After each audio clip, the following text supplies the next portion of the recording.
Dios te bendiga, te saludo el pastor Giovanni Maldonado, querido hermano, querida hermana, en este tu canal Ensecris Enseñanza Cristiana. Hoy con nuestra clase de discipulado número 26. Qué bueno que nos has acompañado hasta ahorita, qué bueno que nos acompañas en este canal y nos ves y nos escuchas y espero que sea de bendición. Hoy el tema es cómo hacer que nuestra iglesia crezca y se multiplique. Pienso yo que ningún pastor, líder o hermano de iglesia se sentirá cómodo al ver las mismas personas de siempre. Yo creo que algunas veces nos sentimos decepcionados, tristes porque nuestra iglesia no crece. Pues hoy quiero mostrarte o enseñarte de manera rápida y general 5 funciones que tenemos que hacer nosotros como iglesia para crecer. Y cuando hablamos de nosotros, es usted y yo componemos la iglesia de Cristo, somos parte de la familia de Dios. Usted y yo, Dios nos ha llamado a trabajar y servir para poder hacer extender el reino de Dios. Entonces, no es el templo, no es el edificio, la iglesia es usted y yo, que la iglesia se reúne en un edificio a adorar a Dios. Entonces, primera función que tenemos que hacer es anunciar el Evangelio de Jesucristo. Debemos de predicar el Evangelio de Jesucristo. Nosotros debemos como iglesia organizar, planificar actividades para atraer personas a Cristo. Y cuando hablo de traer personas a Cristo, es a eso. Muchas veces decimos nosotros, traigámonos a la iglesia. No, no, no. Eso es un plus, que vengan a la congregación. Si viniendo a la iglesia, a la congregación, a los cultos, reciben a Cristo, gloria a Dios. Pero nuestro propósito es que vengan a Jesucristo, que conozcan a Jesús, que vean esas o sientan esas buenas nuevas, de que los saque de esa aflicción, de ese sufrimiento, de esa desesperanza que en algún momento nosotros estuvimos. Entonces usted y yo debemos de planificar para atraer personas y organizarnos, traer personas a Cristo, sean vecinos, amigos, compañeros de trabajo, universidad, toda aquella persona que no tiene a Cristo, la iglesia, usted y yo, debemos de anunciar el Evangelio, la buena nueva, predicar el Evangelio de Cristo. Ya que los hemos traído a Jesucristo, hay que hacer otra función. Nuestra segunda función es que nosotros debemos de ser enseñados en la palabra del Señor y enseñar a otros la palabra de Dios. A eso le llamamos discipulado. Es la segunda función, hacer discípulos, enseñar palabras de Dios para que se conviertan, o sean, mejor dicho, discípulos de Jesucristo. Hay un mandato en Mateo 28:19, dice que ir y hacer discípulos. Entonces, Dios nos manda a ser discípulos. Pregúntate tú, ¿eres un discípulo de Jesucristo? ¿Te sientes un discípulo? ¿Estás discipulando a otros? ¿Has sido enseñado en la palabra o estás aprendiendo de la palabra del Señor y estás enseñando a otros palabra de Dios? Dios nos manda, estimados hermanos, a ser discípulos de Jesucristo, pero también a enseñar a otros a ser discípulos. Muy bien. En la palabra del Señor, en Primera de Pedro 2:5 al 8, el apóstol le da un mensaje a la iglesia como es por etapas. Nadie que viene a la iglesia se gradúa ya de discípulo. Aprendemos a ser discípulos. Nos convertimos en discípulos, pero en un aprendiz. Un discípulo es un aprendiz. Entonces, una persona que viene a la iglesia y ha nacido de nuevo, se convierte en discípulo, sí, pero está aprendiendo a saber cómo ser un discípulo. Porque hay muchas personas que están en las iglesias, pero no son discípulos. Se quedaron solamente con el título de discípulo, pero no lo son, porque no hacen cosas de un discípulo de Jesucristo. Entonces, Pedro le menciona a la iglesia, vosotros también, en segunda de Pedro 2:5 al 8, vosotros también, poniendo toda diligencia por esto mismo, añadí a vuestra fe virtud, a la virtud conocimiento, al conocimiento dominio propio, al dominio propio paciencia, a la paciencia piedad, a la piedad afecto fraternal y al afecto fraternal, amor. Y mira el 8. Porque si estas cosas están en vosotros y abundan, no os dejarán estar ociosos ni sin fruto en cuanto al conocimiento de nuestro Señor. ¡Wow! O sea, nosotros al venir a Cristo es un proceso de madurez, de crecimiento espiritual para llegarnos a un nivel donde nosotros podamos decir que conocemos a nuestro Dios. Porque hay muchas personas que no conocen a nuestro Dios y por eso les impide hacer muchas cosas. Por eso nosotros debemos de ser enseñados y enseñar a otros. Y esto es un proceso. Vamos poco a poco, paso a paso. El apóstol Pedro dice, da ciertas características: tener fe, virtud, conocimiento, dominio propio. Dice aquí piedad, paciencia, afecto fraternal y amor. Él menciona estos. O sea que poco a poco nosotros vamos aprendiendo y demostrando estas cosas como discípulos de Jesucristo. Amén. Entonces, usted y yo, si queremos que nuestra iglesia crezca, debemos de ser enseñados en la palabra del Señor y enseñar a otros, convertirnos en discípulos de Jesucristo, si queremos que nuestra iglesia crezca. Tercera función que como iglesia usted y yo debemos hacer. Debemos de servir a otros. Mire qué maravilloso el ministerio de nuestro Señor Jesucristo, que no solamente Él predicaba, Él enseñaba la palabra del Señor, sino que también nuestro Señor Jesucristo demostraba lo que hablaba. Muchas veces nos llenamos la boca diciendo que esto y lo otro es la palabra del Señor, y qué bonito predica, qué bonito enseña, pero no demostramos el amor de Dios. Entonces Jesucristo les enseña a sus discípulos y en Mateo 25, 35 al 40 menciona algo muy interesante y muy poderoso que nos muestra cómo mostrar ese amor, cómo mostrar el servicio a otros. Antes de leértelo, en la Biblia Jesucristo menciona o resumió todos los mandamientos en dos: amarás a Dios sobre todas las cosas, pero dice, y a tu prójimo como a ti mismo.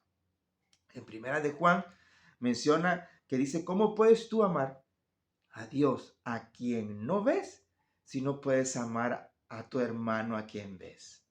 Entonces, Dios nos manda a mostrar el amor de Dios sirviendo a otros.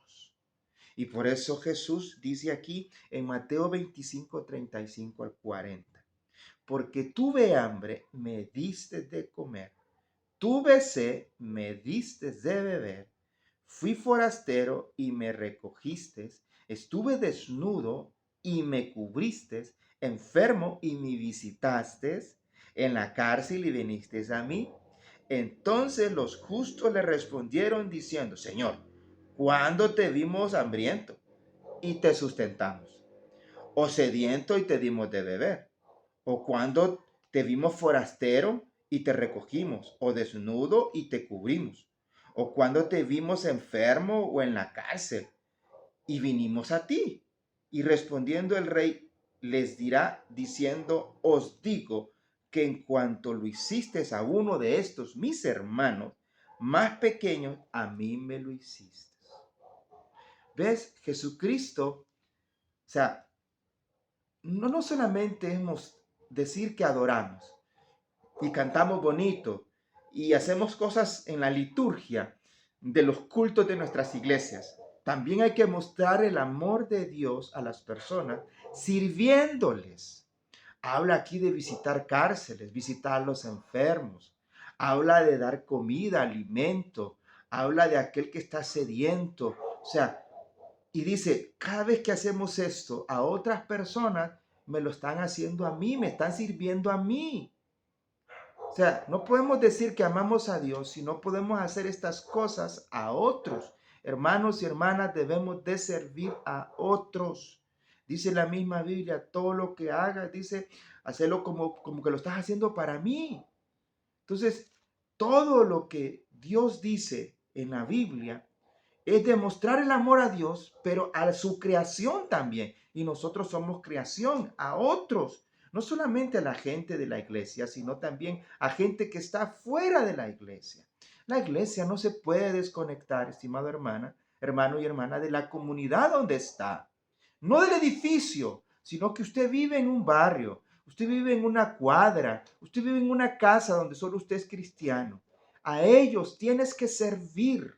La Biblia menciona que si alguien te pide que lo ayudes con una milla, llévalo por dos. Si dice, si tienes dos túnicas, si alguien te pide, dale una a otro, dice. Hay que mostrar el amor de Dios. Y cuando Jesucristo empezó su ministerio, parte de su ministerio era servir a otro. Es más, Él lo dice, yo he sido o he venido a servir. Cuarta función, si queremos que nuestra iglesia crezca y se multiplique. Usted y yo debemos de tener comunión. Usted y yo debemos de amarnos y mostrar el amor de Cristo entre nosotros. Qué bonito es cuando nosotros decimos cuando hay cultos unidos. Mira cuán bueno y delicioso es habitar los hermanos juntos en armonía. Y a veces esas solo son palabras, porque a veces no se demuestra ese amor. Entre nosotros, entre la familia de Dios, entre la iglesia, no debe haber celos, no debe haber envidia, no debe haber resentimientos, esas frases de que no me llevo, esas frases que me caen mal, esas frases de que no comparto, esas son muletillas ocultando que tienes algo en contra de tu hermano. Y mira que si tenemos algo en contra de nuestro hermano, dice que ni a una ofrenda Dios recibe, Dios bendice. Entonces debemos de examinarnos si nosotros realmente amamos a nuestro hermano o hermana que asiste a la iglesia. Y no solamente a la congregación de tu comunidad, sino también a los hermanos de otras iglesias cristianas, evangélicas. Hermanos, debemos demostrar el amor entre los de la familia de la fe. La Biblia menciona, dice que demostremos o que sirvamos más también a los de la familia de la fe. Mi madre me decía y me regañaba hace mucho tiempo que decía que yo era oscuridad de la casa, candil de la calle. Y creo que eso se aplica hoy en día a nuestras congregaciones. No podemos nosotros decir, qué bonito predica fulano de tal de otro lado, y en nuestra congregación tenemos algo en contra de nuestro hermano. No, no puede ser. Ni venimos al templo porque predica fulanito de tal. No, no, no, no, no. Debemos de tener comunión. Si queremos que nuestra iglesia crezca, si queremos que se multiplique, debemos de tener comunión entre nosotros. Mira en Hechos 2:42 al 46. Dice, y sobrevino temor a toda persona, y muchas maravillas y señales eran hechas por los apóstoles. Todos los que habían creído estaban juntos y tenían en común todas las cosas, y vendían sus propiedades y sus bienes, y los repartían todos según la necesidad de cada uno. Y perseverando, unánimes cada día en el templo y partiendo el pan en las casas, comían juntos con alegría y sencillez de corazón. La iglesia primitiva, los primeros pasos de la iglesia, de la cual nosotros somos parte. Dice que todas las cosas las tenían en común. ¿Cuántas veces se repite aquí? Estaban juntos, estaban unidos, estaban unánimes. Todas las cosas las tenían en común, se ayudaban entre ellos. Estimados hermanos, si usted sigue leyendo esa parte de Hechos, dice, y el Señor añadía todos aquellos que iban de ser salvos. Si la iglesia estaba unida. Y mire que ahí sí entendemos el Salmo 133, porque al final del Salmo 133 dice, cuando todos estábamos juntos y todos estamos juntos y unánimes, dice que ahí Dios trae bendición. Entonces, si la iglesia tiene comunión entre ellos, Dios añade, Dios bendice, Dios multiplica. Debemos de tener comunión, estimado hermano, usted y yo. Y quinta función, dice, una iglesia debe de adorar. Ay, usted dirá, ay, no tengo problema porque yo canto, yo alabo, yo no dejo de ir a la iglesia. Muy bien por usted. Pero hermanos, aquí la adoración no es solamente cantar o tocar un instrumento. No, adoración es un estilo de vida. es que cada vez que usted vaya a la iglesia, usted ya ha tenido una relación, una comunión con Dios y usted está listo para tener una alabanza, una adoración a Dios juntos con la congregación. Entonces, hay muchas personas que vienen a las iglesias y salen peores, iguales como entraron. Hay gente que no está en sintonía porque no está adorando a Dios. Y no solamente en el templo, sino fuera del templo. Dios nos manda a ser adoradores en espíritu y en verdad.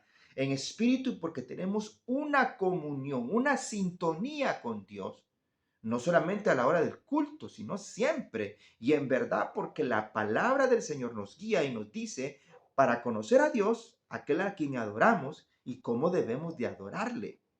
Entonces, Dios quiere que la iglesia le adore, no solamente en los templos, en los edificios. De ahí debe ser la demostración pública, hablando de iglesia, en nuestra adoración a Dios, pero también en nuestros trabajos, lugares de estudio, en nuestras casas. Y no estoy hablando que tienes que estar cantando, no, sino que demostrar que estás cambiando, que eres una nueva criatura. Mira que en Romanos 12, 1 al 2 dice, así que hermanos, os ruego por la misericordia de Dios que presentéis vuestros cuerpos en sacrificio vivo, santo, agradable a Dios, que es vuestro culto racional. Que presentemos nuestro cuerpo en sacrificio vivo, santo, agradable a Dios, es vuestro culto racional, nuestra adoración a Dios. Es no solamente los lugares de reunión de la iglesia, es siempre. Y mire que el 2 dice, no es conforméis a este siglo, a este mundo, sino que transformados por medio de la renovación de vuestro entendimiento para que probéis cuál sea la buena voluntad de Dios, agradable y perfecta. Hermanos, Dios nos manda a que nosotros le adoremos, no solamente en los templos, sino fuera también de las cuatro paredes, estimados hermanos. 5 funciones si queremos que nuestra congregación crezca. Si queremos que nuestra congregación, la iglesia, se multiplique. Debemos de anunciar y predicar el evangelio. Debemos de ser enseñados y enseñar a otros la palabra del Señor para ser discípulos. Debemos de servir a otros. Debemos de tener comunión entre nosotros, entre la familia de la fe, y debemos de adorar a Dios siempre. Si tú quieres, igual que yo, que la iglesia crezca y se multiplique, hagamos estas 5 funciones. Muy bien, hasta aquí la clase de discipulado. Un placer, un gusto haber estado contigo. Te esperamos la próxima semana con otra clase más. Te motivo a que si no te has suscrito a mi canal en Secris, toques la campanita, te suscribas, toques la campanita, ponga todas para que recibas las notificaciones cuando suba videos. Ha sido un gusto, un placer. Dios te bendiga.